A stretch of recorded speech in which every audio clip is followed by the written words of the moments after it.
It's day 2 already. But welcome to day 2. I'd ask that all of our counselors and staff please join me on stage. And it's my privilege every year as the Assistant Dean of Counselors. My name is Ryan Vandekeith. I'm able to work with just our outstanding group of counselors and staff to prepare for this week, to be able to put on the quality of program that we do each year. So these dedicated individuals, they volunteer a week of personal time to lead you through Boys State every year. Some even spend countless hours throughout the year doing a lot of the planning, organization, a lot of phone calls, even some trips to Aberdeen and across the state, speaking with you at the orientations. So they give a lot of their time every year. Overall, this group on stage, they're part of an even larger Boys State family of counselors and staff from the past, present, and even future. And they certainly take great pride in representing what Boys State and the American Legion embody.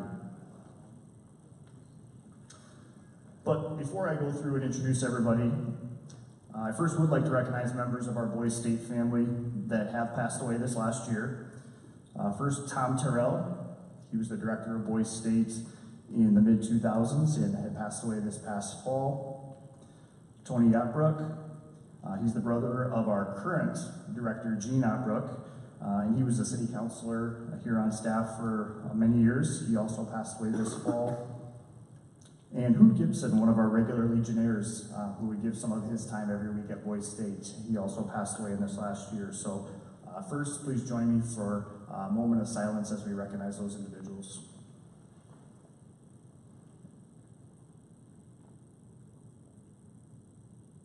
All right, thank you. So as I introduce the staff, please hold your applause until all staff have been introduced. Representing Minnehaha County, Anson Jules. This is his 3rd year at Boys State. He's from Pierre and works full-time with the South Dakota National Guard for the 152nd CSSB. He is the Los Angeles City Councilor and Minnehaha County Councilor. Doug Feltman. This is his 1st year at Boys State as a City Councilor for New York. He's retired from the Mitchell Department of Public Safety, where he was the Chief of Public Safety, and now lives in Chamberlain, and he's the American Legion District 6 Commander. Tyler Holland. This is his 2nd year on staff. He's the Chicago City Councilor and a graduate of Northern State University, and he now works for NSU Admissions as a Regional Admissions Counselor in St. Louis Park, Minnesota. For Pennington County, John Stahl. John is from Pierre. He currently works for the South Dakota Highway Patrol and provides security detail at the Capitol during the legislative session. He attended South Dakota Boys State in 1987. It's his 3rd year here, and he's the Detroit City Councilor and Pennington County Councilor. Corey Otterberg. Corey attended Boys State in 2011. He was in my city that year.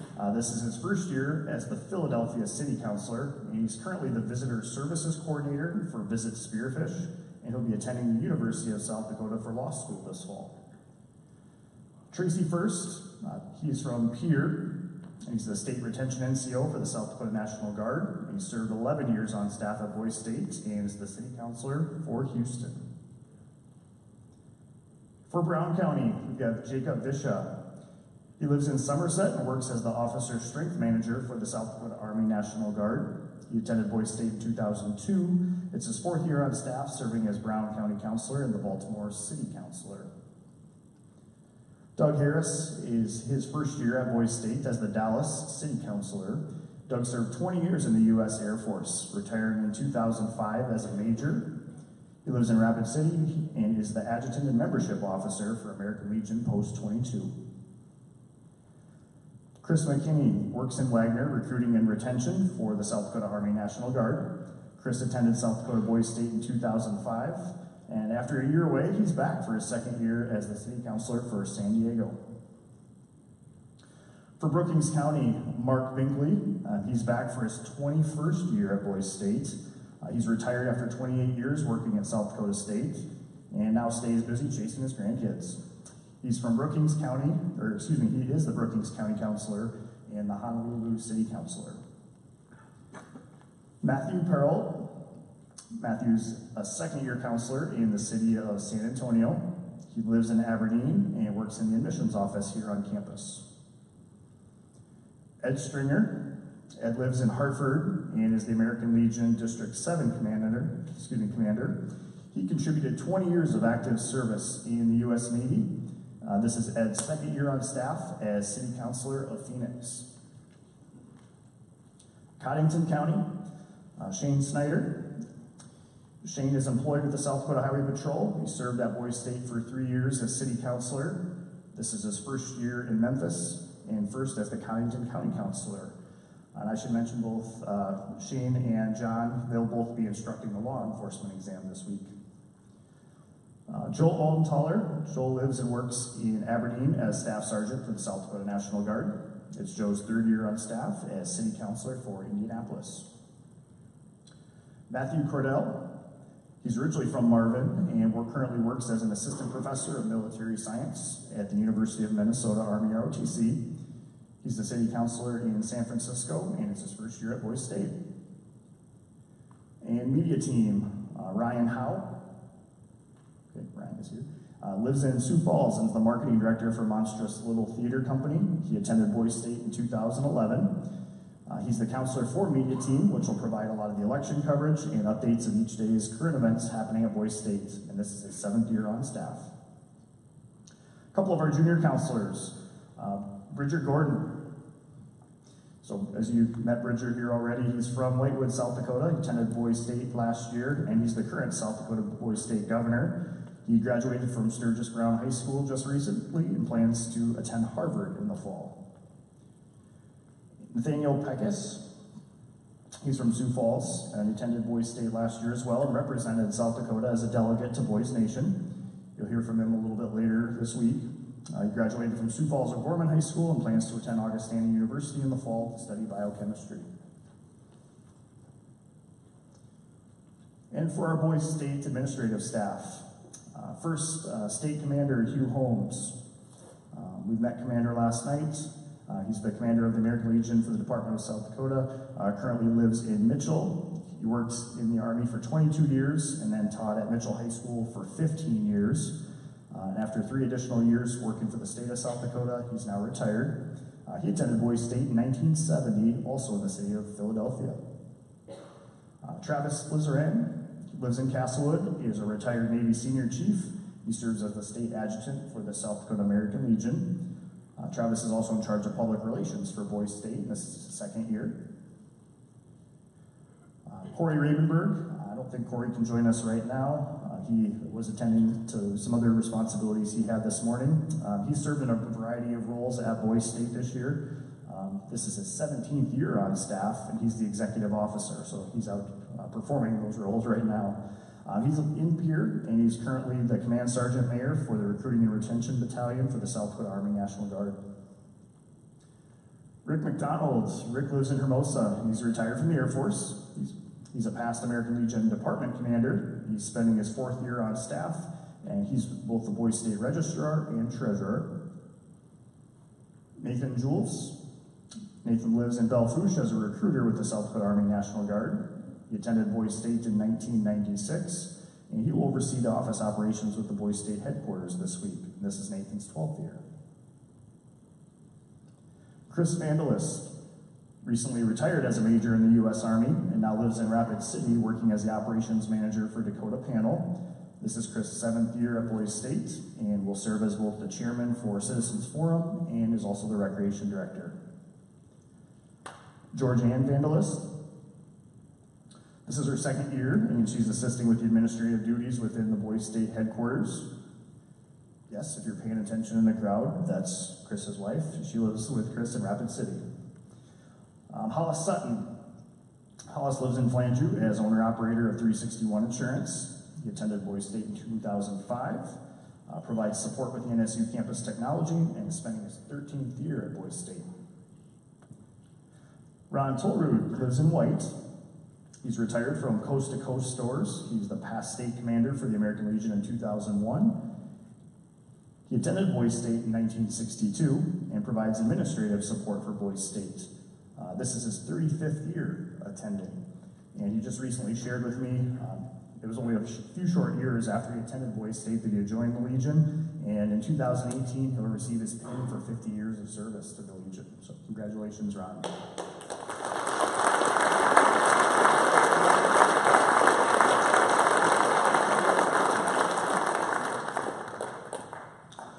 Davin Johnson. Davin can't join us today, but he lives in Aberdeen and works as Human Resource Manager for the NESD Head Start. He's the Boys State Camp Director who just puts in countless hours working with our NSU staff throughout the year preparing for this week, so we're thinking of him today. Dan Heil. Dan lives in Mulbridge and works as a Readiness NCO with the South Dakota Army National Guard. He's the Boys State Dean of Counselors, and it stands 13th year at Boys State. And Gene Otbrook, he's from Pierre and is the South Dakota Army National Guard retiree Master Sergeant. He's employed as a broker for the Assurance Group. He's your Boys State Director this year, overseeing all operations of Boys State, and he's here in his 20th year. And as I mentioned, my name is Ryan Vandekieft. I'm from Brookings and work at South Dakota State University.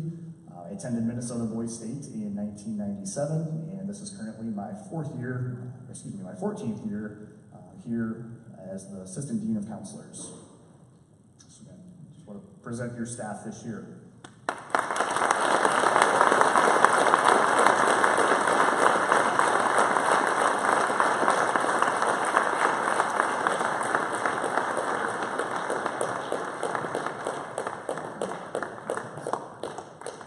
To kind of put into perspective the contributions that they've given to Boys State, collectively, they've served over 200 years of time at Boys State. Think of that. That's a few lifetimes. So again, we just can't thank them enough for their service.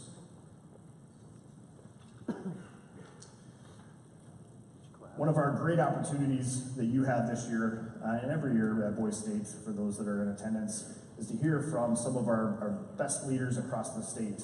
And it's one of those aspects of this program that makes it truly unique, and I think truly makes it one of the most exceptional opportunities that you have to take part in.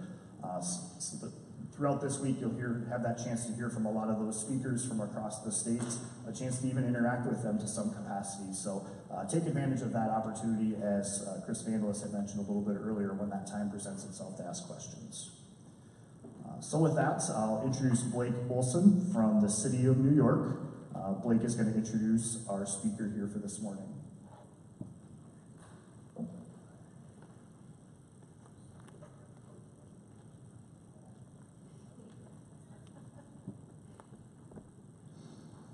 Kristi was born, raised, and still lives in northeastern South Dakota with her husband Brian and their 3 children, Cassidy, Kennedy, and Booker.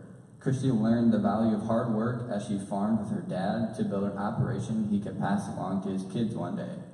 After a family tragedy, Kristi returned home to farm and ranch full-time. She stepped up, helped stabilize the operation, and provided leadership when it was needed most. Kristi's experience as a small business owner shaped her understanding of government. The way she sees it, the federal government too often gets in the way of hardworking South Dakotans trying to support their families, communities, and our country.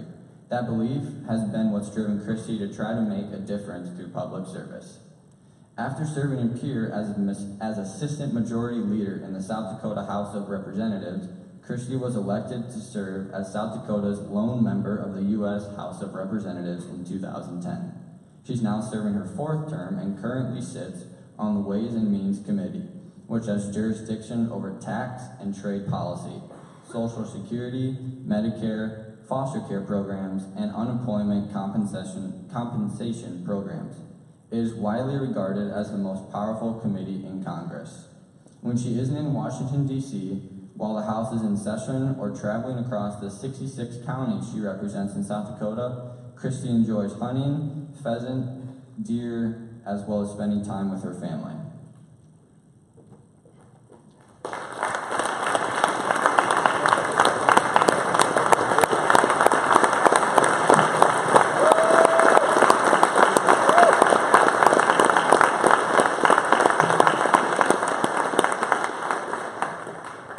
Well, good morning. How did last night go? Good? So did you all stay in Jurdy Hall? Or are you in different halls? Who was in Jurdy Hall? Okay, I lived in Dirty Hall for 2 years. Woo! Yes, Yeah. I heard it was a little hot last night, huh? Yeah, I know. It's probably time they tear it down and build a new one. I hear that's on the schedule for this summer. But good to see all of you guys. I think most of you probably know a little bit about me, and you just heard a little bit of my biography. But I live on a ranch just south of Watertown, about 14 miles. So with my husband and our 3 kids, and you've probably seen them in some commercials recently and things like that. But I didn't have the opportunity to go to Girls State. When I was in high school and Girls State was an option, where I lived, there just wasn't a legion that promoted it or that I had the opportunity to apply for. So I really missed out on that, and most people ask if I was interested in high school and government and politics. I really wasn't. When I was growing up, I just wanted to farm and ranch, and my goal was to go to college and then come back and take over the family business. But when my dad was killed in an accident when I was going to college, it kind of changed everything for me. And that's really when I started paying attention to policy. When Dad was killed, we got hit with death taxes. So there's a federal tax that when people own assets, that at the time of their death, you have to pay a tax on it. At the time my dad passed away, it was 55% of the value of whatever you owned.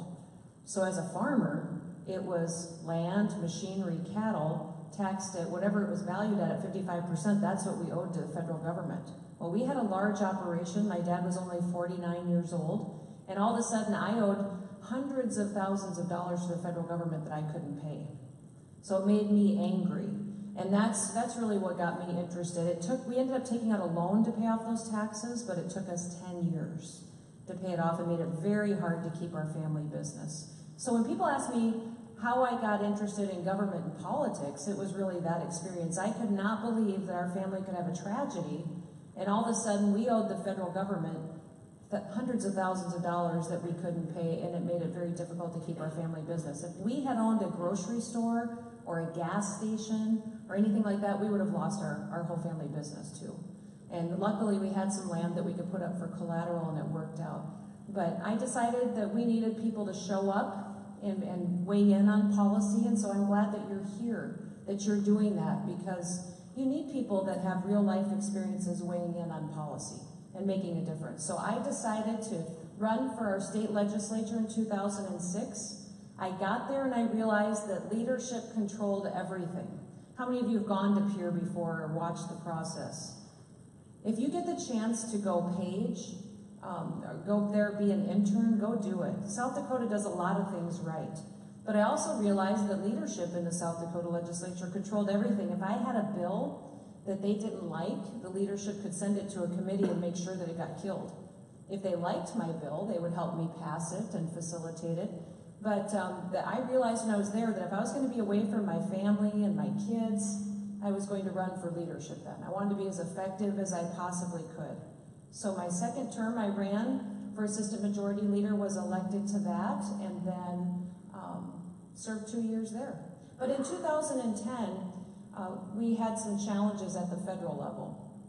At that time, they had just passed Obamacare, which was a big change to our healthcare delivery system. They also were going after an energy tax in Washington, D.C., a tax that would have driven up our electricity costs by about 40%. And I was raised by a dad that had constantly said to me growing up that you don't complain about things, you work to fix them. So I ended up running for Congress, and now for the last 7.5 years, I've been representing all of you and your families in Congress, making sure that we have good policies for South Dakota.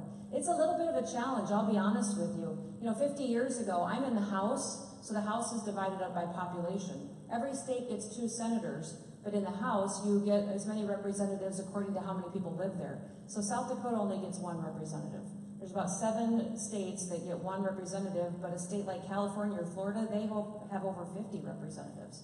So if you want to get something done for our state, I have to learn to build coalitions with people on whatever issue it is. I have a whole group of people I work with on ag issues. There's a whole other group of people that I work with on electricity issues. There's a whole other group that I work with on healthcare. And what's hard in the House is that out of the 435 members in the House, 50 years ago, 200 of them were from rural districts that were a lot like South Dakota. Today, there's about 30 of us. So that means that everybody throughout the country has moved to the bigger cities. There's a lot less people that live in rural districts like that. So if that means, if I want to fight for a federal policy that's good for a small school, there's really only about 30 people that really care. If I want to make sure that I get a bill that's focused on delivering health care to really small clinics and hospitals, there's only about 30 of us that really care. And so we have to work very hard to make sure that we get those policies signed into place and make a big difference in those areas. But it's been very rewarding to represent you guys. I worked with President Trump very closely the last year and a half. He and I have spent hours and hours and hours of time together because I'm on the committee that writes tax reform, that deals with taxes and trade and health care and a lot of our entitlement programs. And so he and I have spent a ton of time together, and especially working during tax reform, we passed the largest tax reform package that's ever been passed in the history of this country. So you maybe don't hear that on TV a lot, but we reformed not just income taxes that impact families, but also businesses, international tax reform, how we deal with other countries as well, and it really was a huge change in policy that just happened in the last year. And the average family in South Dakota now will have another $2,400 in their pocket because of that tax reform. And the idea is that our economy will grow now, that small businesses and people have more money, reinvest in their families going forward. But one of the things that I think is really neat that you might be interested in is that in the House of Representatives, we vote by an electronic machine. Because there's so many of us and we vote probably 10 to 15 times a day, we vote with a machine on the House floor that we stick this little card in. It's our voting card, looks kind of like a driver's license, and we slide it down into a machine on the House floor somewhere, and then up above everybody's heads on the old-fashioned wallpaper, when it's time to vote, it turns into a huge billboard that says 435 names on it. So if you ever see a picture of the House floor, it will look just like it did 150 years ago until it's time to vote. And then they turn on the electronic machine, and then through the old-fashioned wallpaper and wood will be our names that will show up. And when I slide my card in and vote, yes or no or present, beside my name will show up a green Y or a red N, or the present is a yellow P. But all of that tallies our votes, and then we vote, and the total is listed on the side of the House floor on the wall as well. What I think is so cool about that process, because in the Senate they still vote by voice, which takes them quite a bit longer. In the House, because we do it this way, we do it so much faster, and the technology is so amazing, is that entire machine was built and installed by Daktronics here in South Dakota.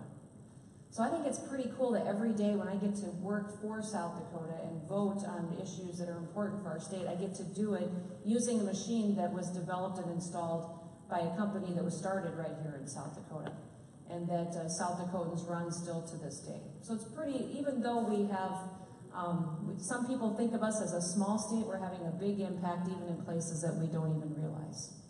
So I have worked extensively on policies such as agriculture, taxes, healthcare, but we have a lot yet to do. I think you guys turn on the TV, you probably see a lot of dysfunction, a lot of things going on in the news. I just want you to know that every day there's bills being passed that make a big difference for our state. Just this last week, President Trump signed a bill of mine that added 200 acres to the Black Hills National Cemetery out West River.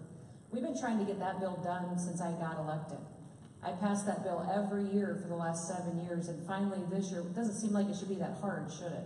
Our national cemetery didn't have enough room anymore for our veterans to be buried there, and it needed to expand. So we took 200 acres of BLM land, which is federal government land, and expanded the cemetery, but finally got that done this week. We also had 9 other tracts of land in the Black Hills transferred back to their local communities. We've been working on human trafficking issues. We've been working on policies that are good for internet safety, making sure that we're doing healthcare reform packages in smaller levels. So even though you may not hear about it on the news at night, I think it's incredibly important to know that there's still dozens and dozens of bills getting passed and done and signed into law to make sure that things are getting done that may not have a big impact on the world stage, but it still have a big difference here at home in South Dakota. But I just wanted to leave you guys with a little bit of advice, and then I'll take your questions. Does that sound good? I think a lot of times about life, what changed my direction in life and how I ended up, instead of being a farmer and a rancher, being now representing you in Congress, was by saying yes. Most of the time in life, people will tell you that you're too busy, say no, you've got too many things on your plate. But everything that I've ever done and that I'm doing today is because I said yes to something. The fact that you're here this weekend, I think, is incredibly important, that you decided to come and have this new experience. You're going to make friends here this week that you'll be friends the rest of your lives with. But when my daughter Cassidy was being born, I remember my grandma gave me some advice. She said, Kristi, say yes as much as you possibly can, because so many times when you're a mom, you have to say no, but say yes. And I really took that to heart. So if my kids wanted to, I don't know, race down the driveway, we would race down the driveway. Our driveway's pretty long too, so it wasn't like a quick sprint. But if they wanted to jump in a mud puddle on Easter Sunday, we just did it, because I felt like we needed to take advantage of opportunities, and I wanted to be a mom that said yes. But I'm going to encourage you that in your life, people are going to ask you to do stuff. They're going to ask you to go be a part of a club or go be at a meeting that you're maybe going to think is not that interesting. But I'm going to encourage you to say yes to it, because it might change your life. You might meet one person at that meeting or at that event that changes your life forever. Maybe it ends up in a college scholarship. Maybe it ends up in a job someday. Maybe it's somebody that in the future will give you a huge opportunity. And don't miss out on those.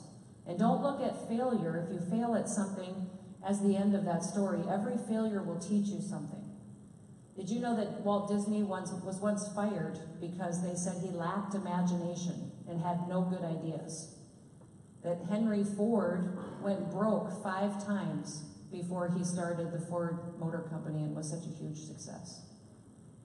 That Abraham Lincoln, in his 20s, had a nervous breakdown. He ran for the legislature and lost. In his 20s, he went broke on his first business. He then ran for the legislature again and lost, ran for Congress and lost, ran for Senate twice and lost, went bankrupt again, had an opportunity to be vice president and they lost. Then he finally was elected to be president of the United States. So all of those things in his life that other people would have looked at as a failure and as an opportunity that he didn't do very well, he persevered and kept trying. And throughout his life, he had less than 12 months of formal education. So even though people would have looked at him and told him he wasn't qualified, wasn't smart enough, was a failure, he kept working at it and doing a job and ended up being, I think everyone would agree, he was one of the greatest leaders, not just in the United States, but in the world. And we greatly benefit each and every day from the things that he fought for. So keep trying. Don't look at failure as something that defines you. Use it as an opportunity to learn and to grow, and say yes to new opportunities that come your way, especially this week. I know you're just starting the day and it's going to seem like a long day stretched out in front of you, but you're going to have a lot of opportunities to participate and have fun this week, and I know you're going to love it and enjoy it. So who has some questions for me? This is the fun part. The speech part's the boring part. The questions are fun. Okay. Come on up and use the microphone, guys. If you got a question, go ahead and come on up and use the microphone. And listen, I don't care if you can ask questions about my job in DC, you can ask questions about my family, the campaign, whatever you'd like to ask, that's fine with me.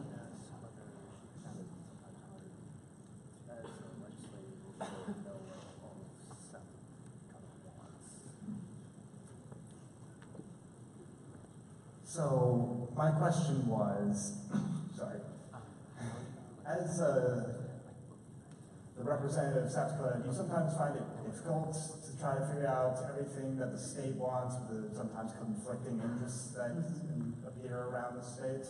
Yeah, I think that's a great question, because a lot of people, if somebody tells me that they think we should cut taxes, there might be somebody else in the state who says we should raise taxes. You know, you will get people on every side of the issue that tells you what you think you should do. So it is a little bit tough. It's tough to go into this job and make everyone happy. You're just never going to do it. So what I've done and how I've approached it is that when I campaign and talk to South Dakotans, I tell them what my values are, what my principles are and what kind of a person I am and things that I believe in. And then when they vote for me, and they may not vote for me, but when they vote for me, I always try to stay very true to my principles and my values in making every single decision. And then listen to folks, because what I think the biggest trait that somebody can have is to be teachable.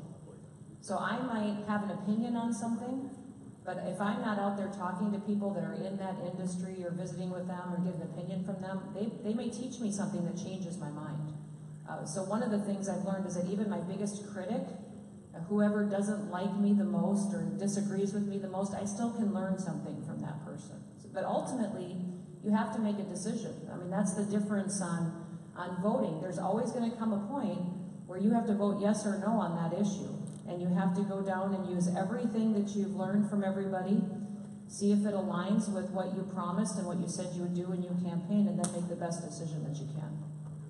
But it is. I think all of us still want to be liked by everybody. Don't you guys kind of wake up every day and hope that everybody still likes you, thinks you're a good person? It's a little bit tough in this job because sometimes you're making decisions that people just don't agree with. Great question. Thank you. Hi, I'm Cole Peterson from Dallas. Ms. Noem, how do you best work with people on both sides of the aisle, and what are some examples of you doing so?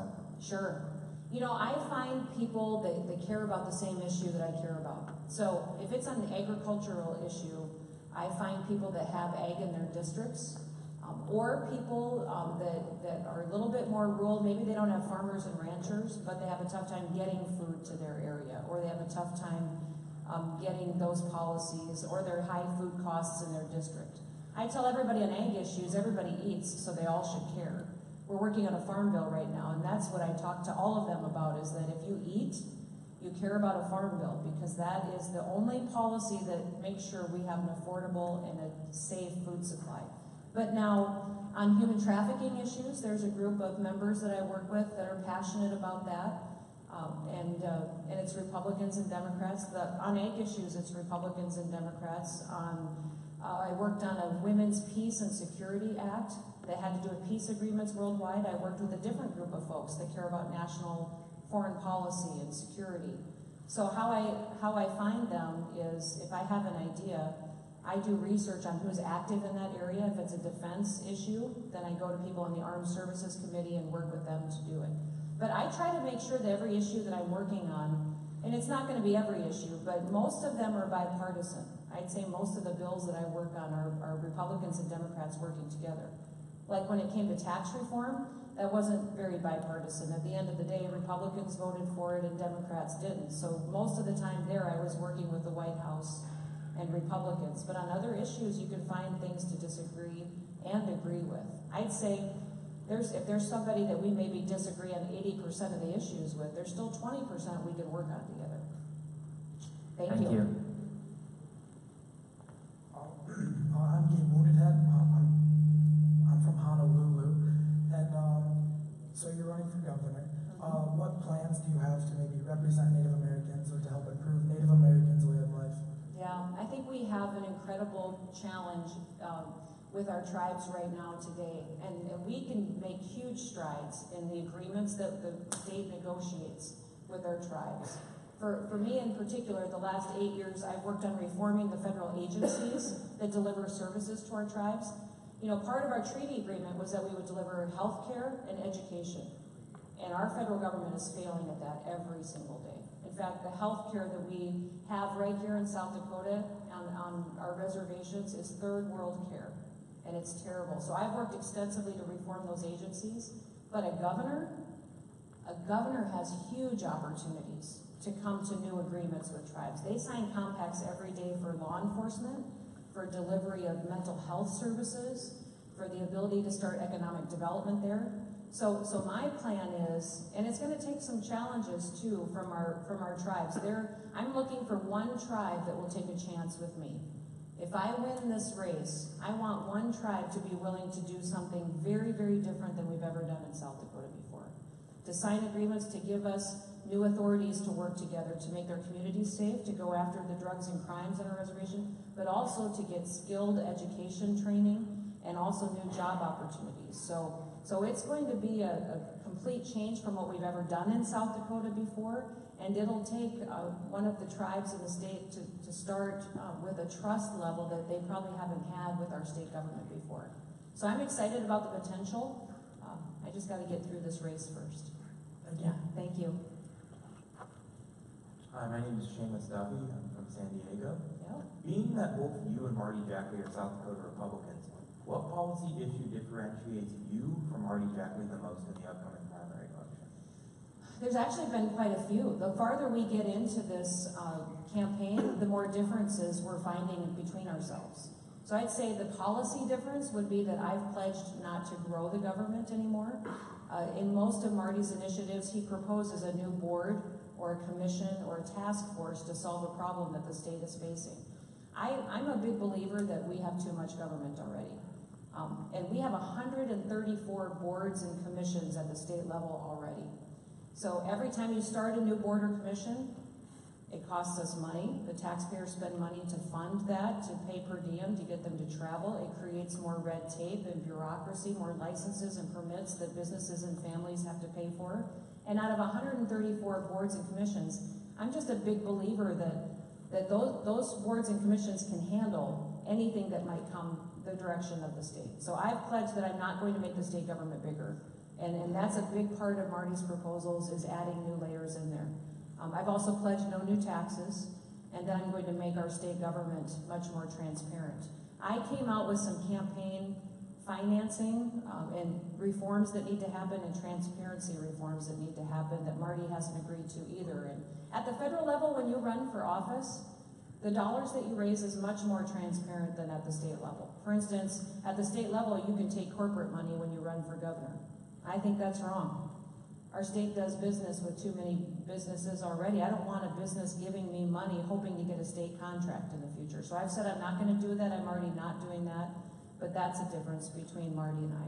Also, taking money from state PACs to go around individual contribution limits. So that's very different as well. So I think that as far as a state, we have some reforms that we need to go after. I'd say it's no new growth and more transparency in state governments, probably where our biggest differences are, besides our background and experience. Yeah. Thank you. Hey Kristi, I'm Joshua Simpson and I'm part of Detroit. I just wanted to ask, I have aspirations to run for the governor of Boise State through the Federalist Party. I wanted to ask, is it better to be outgoing and memorable or emphasize professionalism when running? I think you should be genuine. In today's day and age, people are sick of politics as usual. So they want to see somebody who's outgoing and friendly, but they should know you care. Because what I found is that polished people who give great speeches are fine, but if they don't think you care, they don't care how much you know. So be genuine and talk to them at their level, that they know the kind of things that you're going to promote, and that'll be hugely helpful to you. Thank you very much. Yeah. But they still want professionalism. So, you don't want somebody up there doing a lot of things that you don't see as leadership qualities. But be genuine. Good. Thank you. I'm Kalesa from San Diego. If elected governor in the future, what needs to happen to increase teacher pay so South Dakota doesn't continue to have some of the lowest paid teachers in the nation? Well, part of what I've proposed is helping the schools with a lot of their costs. So right now, we don't do purchasing as a whole statewide group to drive down costs for schools. Each individual school district buys all their own supplies individually. They buy their health care for their staff individually. The state could help purchase all of that at much lower costs and also deliver health care and a large group policy that would drive down costs. And the more money you can free up in a small school budget, the more money that they have to plug into their salaries. And that's really what I think the key is. A lot of times we judge education based on how much money we put into it. We should be looking at these school districts and saying, we're gonna help you buy wiser, save money so that you can reinvest in your teachers. But I've also proposed starting an extensive program that would reward rock star teachers. How many of you guys have a teacher that you can think of right now that is a rock star? They go above and beyond and do more than, we need to be rewarding those individuals. Right now our state treats every teacher exactly the same. And I think we all know that there are some teachers that just go above and beyond. So I want to use partnerships with businesses and school districts to start a program to reward those teachers that go above and beyond to deliver our education. Thank you.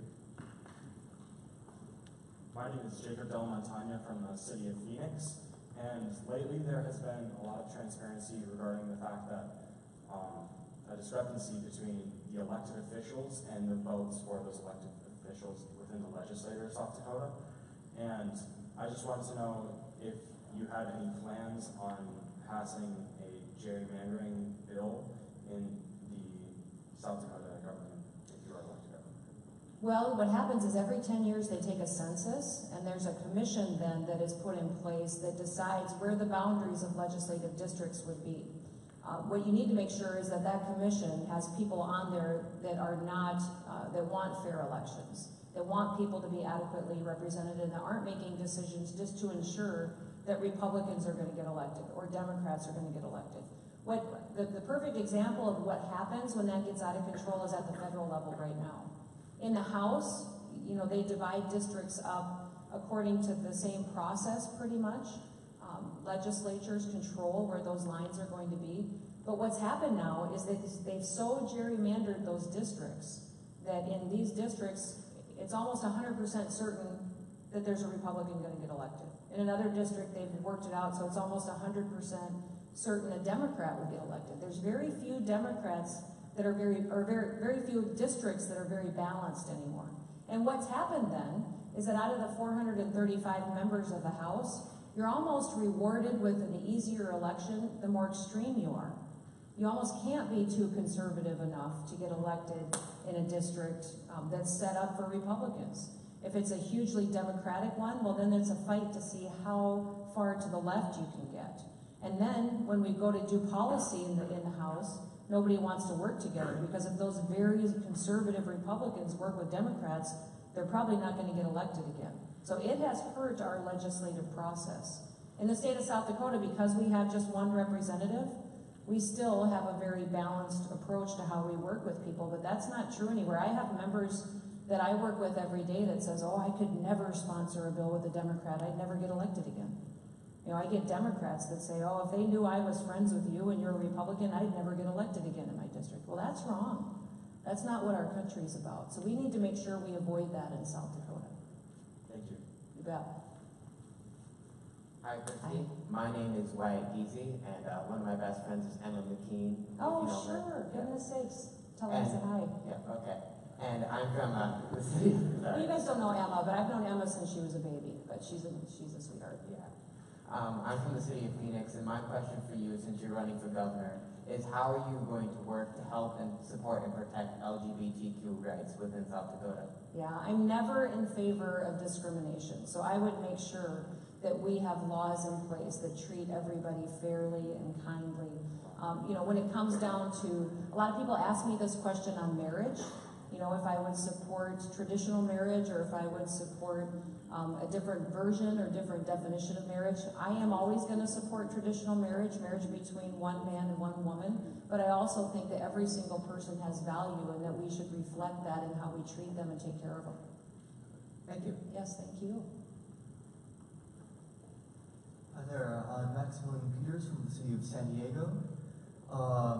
Because I believe that all great leaders are able to admit their own faults, what is your biggest failure or regrets in your time in public service?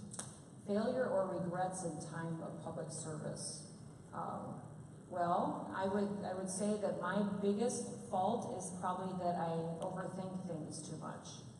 I'm not very good at letting things go. So what you guys don't know, like let's say out of the 260 of you that are here, 240 of you stood up and said, wow, Kristi, we think you're great and amazing.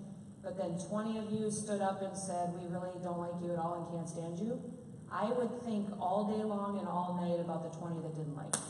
For some reason, there's something about me that I will always hang on to what that negative thing is and think how I can fix it. That's a tough job when you're in the job that I'm in. Because you have to be okay with not everybody's going to like you, not everybody's going to disagree with you. I probably spend too much time thinking about how I can make it right for every single person, and then when you lay down at the end of the day, you're never quite satisfied with the job that you did.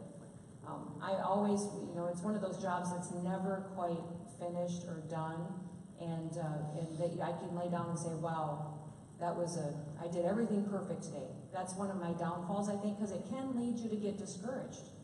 There's so much to do that you could help people with that it does get to be kind of discouraging, especially when you can't seem to let a lot of the negativity go. Hello, my name is David Province, and I'm from the city of San Diego, and I would like to know if you think that the current political atmosphere is more toxic than it used to be. Very. I mean, when I first got elected to the House, our family was never threatened. You know, we had our phone number in the phone book. Everybody knew and probably still knows where we live, but it was no challenges. The last 3 or 4 years have been very different. I get a death threat probably once a week. That's a serious one that law enforcement has to follow up on and Capitol Police have to take care of. My children have been threatened. We've had to take our phone number out of the phone book. We've had to make some changes in how we live and what we do. And I think that's unfortunate. So what people should realize is that this national dialogue and ugliness, it has real consequences. You know, when you have people that are speaking to each other like this, it has incredible consequences across the country that we need to look at with our eyes wide open. So I think this will open up a door for an amazing opportunity for a leader that unites people. Because we have so much conflict right now, that there will be a leader that will come soon in the future that will bring people together and unite them, and it'll be an incredible opportunity that I hope we don't miss. Yeah, thank you. Hello, Mrs. Noem. Hello. I'm Ian Sanchez, and I'm part of the city of Baltimore. And last December, the FCC made a motion called the Restore Internet Freedom Motion, which removed the concept of net neutrality. And there has been a lot of rather vitriolic debate and a lot of disagreement.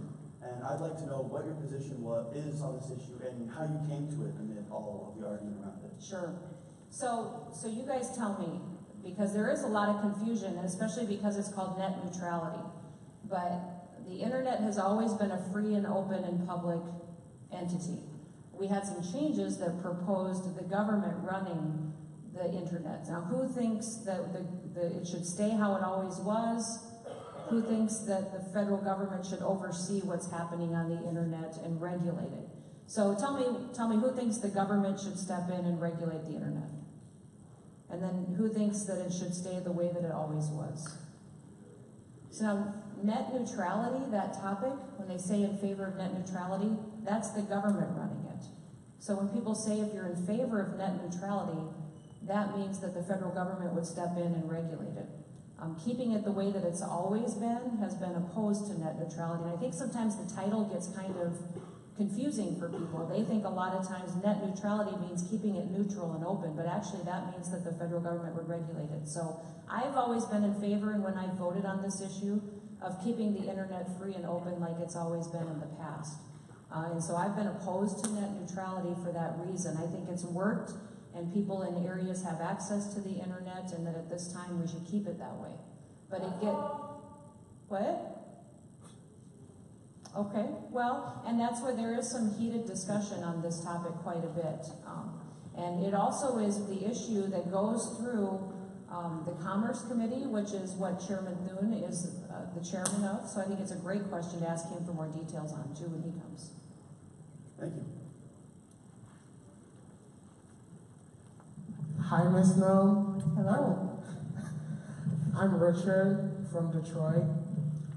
With the recent stream of gun violence in schools and the walkout movement in response to it, what do you propose that we should do to make schools safer? So we passed legislation at the federal level to send resources and more funds to schools and to states so that they could secure their schools. That's available to our school districts now, so I hope that our school districts will make the decision that's best for their school district.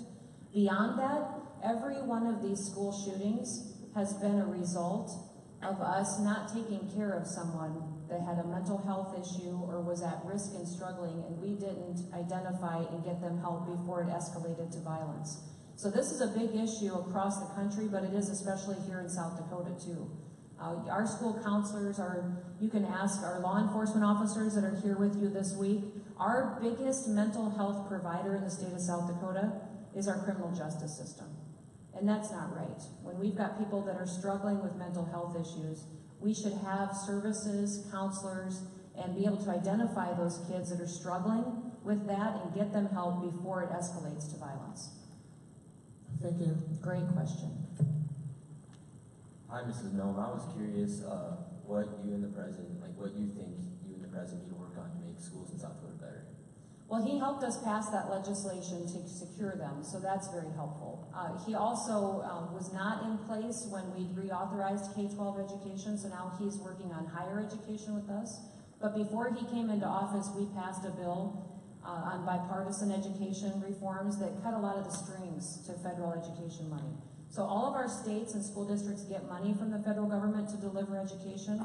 What we did is cut strings to it so that we didn't dictate how they spent it. A lot of times the federal government would give your school district money and say, this has to be spent on textbooks, this has to be spent on special education, this has to be spent in this area. And so we tried to give a lot more flexibility to those dollars so that, because every school district's different. They have different needs, different challenges, is to give those resources and to let that school district and state also have control over assessments and teacher evaluations and student growth. So I think that's incredibly important. There's probably not going to be a big bill in the next year or two that deals with K-12 education at the federal level. But we do have to have some reforms at the state level. Over a third of our students that graduate from high school, when they go to college or post-secondary education, have to take remedial courses when they get there. So that means that you guys will spend money, you'll spend time taking classes to prepare you for college when you're already in college. So that's something that we need to fix in the state. You shouldn't have to spend money and effort on remedial classes when you get through our education system. Thank you, and go Indianapolis basketball. Okay, sounds good. Hey, Kristi, I'm Sam McNeil, and I'm in Philadelphia over there, and I will also be running for governor. As you were talking about how you've not always been in politics. As a young politician, how did you set yourself apart from those lifetime people? You know, when I first ran, that was a little bit of a challenge because I was running against somebody that had been in the political arena for a long period of time. So what I set myself apart from was just being myself and talking about why I thought it was good to have a business person involved in government and politics, that it was important to have someone who knew how people felt. You know, when they start a small business, the challenges of trying to make it cash flow, take care of people, raise their families. And so I think that kind of background and knowledge is extremely important in politics. I think when even if you want to grow up and spend your life in government, it's important to have an experience out there, working a job, being a part of what the people that you'll represent and seeing how they feel each and every day, because that's the kind of leaders that they want. Thank you, ma'am. You bet, thank you. Well, listen, I think I used up all my time, but I appreciate you letting me come today. You guys have a great week, and if you ever need anything, boy, just let me know. I'm sure if you Google me, you'll get my website, or who knows what else you'll get if you Google me these days. But thanks so much for letting me come and visit with you, and I'll stick around for a little bit too, okay? Have a great day.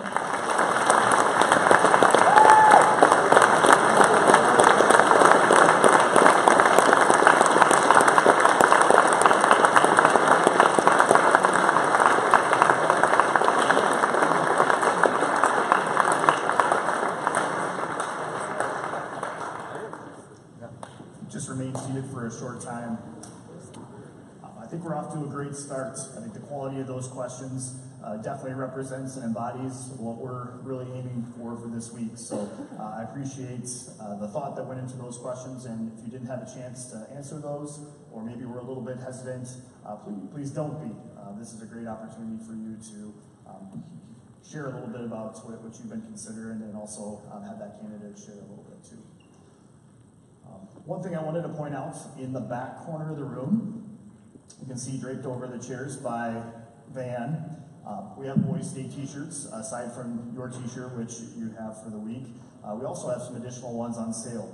The red ones, Keeping Boys State Alive, or excuse me, Boys State Keeping Democracy Alive, is dry fit, so they have that at the back, and then Mark is holding up a cotton version as well. So if you'd like an extra t-shirt to take as a souvenir, I think they're on sale back there. If you didn't have your money with you right now, Van and Mark will have those back there throughout the week and in the hall. Otherwise, just approach us and we can help get you connected with one of those. Coming up here, as soon as I release you, please connect with your city councilor. We're going to go back to our city rooms or possibly find a location pretty close in this building to meet and enter into the city caucuses. So that we'll be electing a chairman and vice chairman, and then you'll be back here for the next General Assembly, probably within about 20 minutes to a half hour. So, all right, you're released. Thank you. All right, everybody, back to our city room. Stay here.